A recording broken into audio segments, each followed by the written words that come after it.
الله پاک دې موږ له کوم نعمتونه راکړي دي په هغې کې یو لوی نعمت ازادي ده،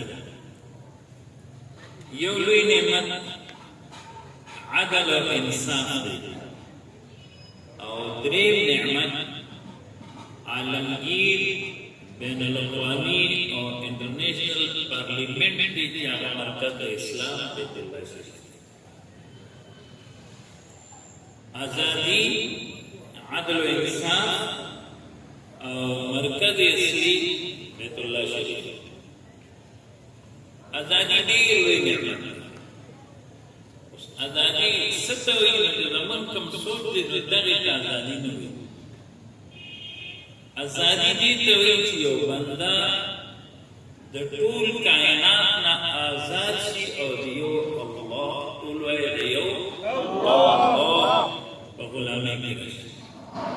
وہ ایک سجدہ کسی کو گراں سمجھتا ہے، ہزار سجدوں سے دیتا ہے آدمی کو نجات.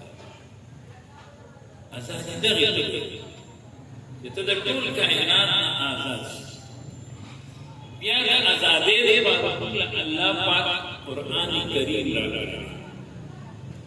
کله د انسان سوچ بدل شي چې د ازادۍ لپاره قرآن کریم او یا ایها الناس اتقوا ربکم الذی خلقکم من نفس واحده. څومره تفسیرونه چې د ټولو په دې اجماع اتفاق دی چې د نفس واحده نه مراد سیدنا آدم علی نبینا علیه الصلوات والتسلیمات. ټول انسانان یو شان دي. ما به الامتیاز او په کوم شي چې فوقیت او فضیلت راغلی دی، نو سورې عصر کې الله پاک موږ تاسو ته هغه ذکر کړی.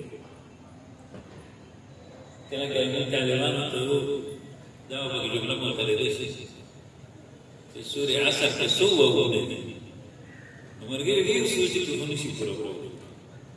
دا د بل ته پاجو دې لږ پاونه پکې راغلي. الله دې موږ د قرآن کریم سره مینه محبت نصیب کړي. آمین.